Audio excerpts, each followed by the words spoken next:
Good evening, friends.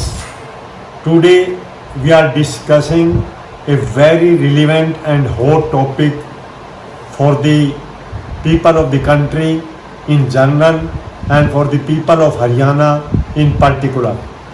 You all might have heard that the Chief Minister of Haryana has made a very prominent announcement in respect of abolition of Lal Dora. The Chief Minister has announced that in all the villages of Haryana there shall not be any Lal Dora, and the villagers, the residents of the village will be given the right of ownership. I tell you one thing, that on the occasion of Panchayati Raj Day, our Honorable Prime Minister announced a scheme, Swamitau scheme. Swamitau means ownership. This abolition of Lal Dora is nothing else but a further implementation and execution of that Swamitau scheme announced by the Honorable Prime Minister on the day of Panchayati Raj. Now, the important issue arises, what exactly Lal Dora means? What is the law governing Lal Dora? What is the procedure to be adopted by various authorities in dealing with Lal Dora land? Let me go back to the Constitution. The Constitution of the country is the supreme law. Nowhere in the Constitution the word Lal Dora is being defined or described.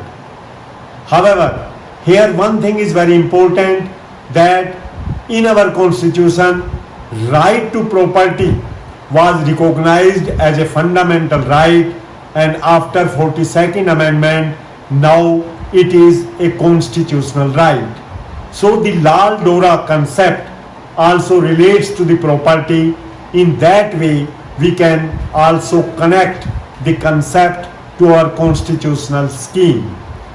In various revenue enactments, land reform enactments, the word Lal Dora is being referred, but nowhere specifically defined, described, or interpreted.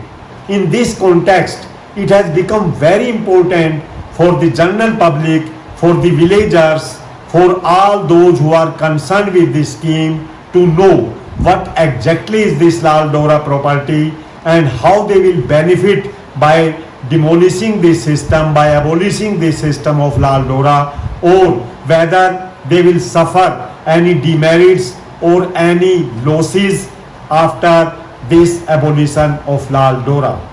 What is that Lal Dora? In way back 1908, when British rule was there in India, the Britisher divided the properties, broadly speaking, in two ways: agricultural land and residential land.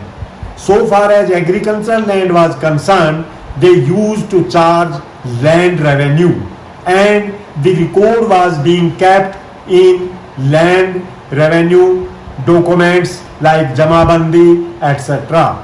So far as the residential houses of the villagers were concerned, they put a mark, a red mark on the map to indicate that this area is for the use of the villagers as residence. That was called Lal Dora. The Lal Dora was being extended from time to time as per the requirement of the villagers. When they need to get more land, they approached the authorities, or sometimes the authorities itself used to extend the Lal Dora for the benefit of the villagers.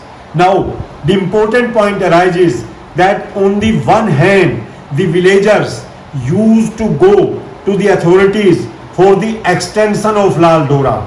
Even recently, about a few years back in Delhi, there was an agitation of the farmers, of the villagers for extension of Lal Dora in various villages. But now, on the other hand, the government is coming with this scheme to abolish that Lal Dora. So whether there is any contradiction between the two, or this abolition will benefit the farmers or will cause some loss to them, is very important to understand. What will the farmers, the villagers, the owners of the property will get? As our Honorable Prime Minister announced, as the Chief Minister is being implementing Swamitau, right of ownership. Now, a person who is residing within the Lal Dora in a village, he is in possession of 100 square yard of land where he has constructed his house, but he is having no document of that particular plot, property or land. If he want to obtain the loan from the bank, the banker may refuse because he is not in a position to show the document of title. So this scheme of abolition of the Lal Dora will give him a document of title under which he will be the owner of that particular land under which he is in possession. But at the same time, as on today, the properties which are situated within the Lal Dora are generally not covered with various laws like municipal laws and other enactments where the authorities can impose tax, water tax, revenue tax, property tax, house tax, etc. These are being exempted which are situated within the Lal Dora. But the moment the property is being identified and a certificate of ownership is being granted to the person, the property will be digitalized. There will be record of the property with the authorities, and the authorities then will govern the property as per the municipal laws applicable in that particular area.